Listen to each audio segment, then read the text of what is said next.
So you decided to set up your beach chairs and relax by the concrete pier near dock one day, and a truck comes driving onto the beach and right into the water.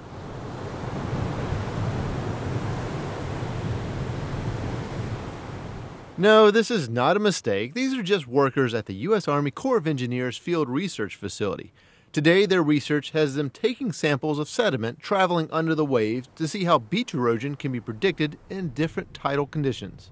Facility was located here because of the high energy. And so you can imagine how difficult it is to put a pressure gauge, or what we call an aqueduct current sensor, in 4 feet of water in constantly breaking surf. You saw today we had 3-foot waves. Well, we get wave energy up here right in that same zone, during a storm, 10, 12-foot waves. And so it's an incredible challenge to get instrumentation in that high energy zone, collecting good data that the scientists and engineers can use in their research. Knowing how sediment moves can also help with preventing areas that are being scoured or to understand how inlets are filling in along the coast. What we're trying to do, it's really engineering with nature. So we find that we have areas where sediment will accrete or collect that we may not want that sediment. For example, in our navigation channels, sediment accretes in our navigation channels. We have to go in and dredge the channels. This technology, once optimized, we hope we'll be able to use and intercept that material while it's in transport and use it in an area that needs sediment, for example, an area that's eroding.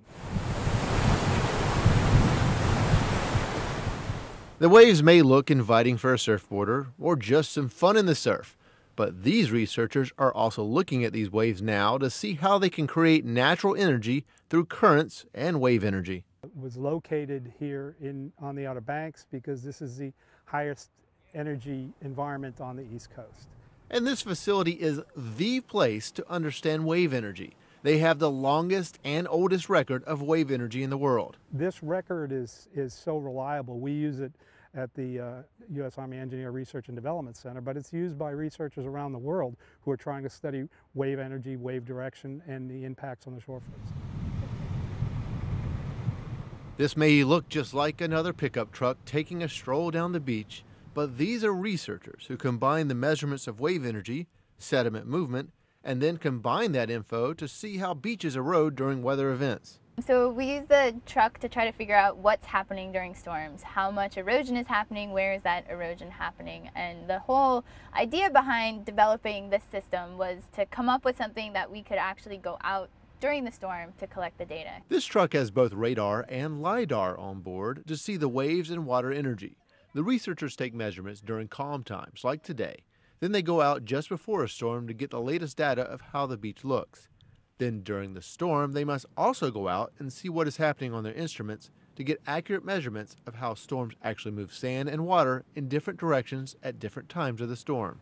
Storms don't just erode the beach, and what we found by going out every few hours during the storm, even when the waves are still big, right at the height of the storm, things change in the frequency of the waves and the shape of the waves, and sand actually starts coming back to the beach in the middle of the storm, and so you do get a lot of natural accretion back to the beach. And so that was something we were missing before. By just going out before the storm and then the storm would happen, we go out after. Well, we were actually underestimating the impact of the storm to the beach because a lot of sand had already returned before we were doing our post-storm surveys. Part of the challenge, it's also part of the fun to be out here during a storm and collecting data, making sure the instruments are running during the storm. That's what we want to get, is that high energy event, and making sure that our instrumentation is operating and providing data for us, for the Corps of Engineers, and for the nation. After some recent storm activity, these measurements were taken and compared to pre-storm conditions along the shoreline. As you can see by this cross-section, a large chunk of the dunes and beach was eroded. This is new data that we've never had before, and so there's all sorts of things that we're learning about it.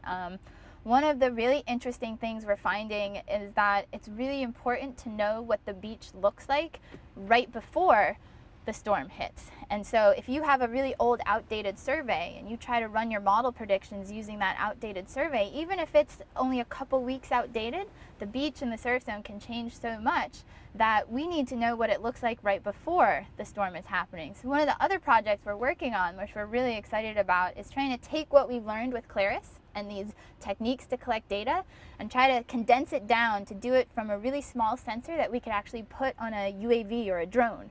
And so that would allow sort of coastal managers or districts to go out, you know, hurricane's in the Atlantic, it might be making landfall, let's go out and survey the beach a few days before it hits from this little UAV, and then we have the up-to-date data and we can run the models and we can get the better prediction.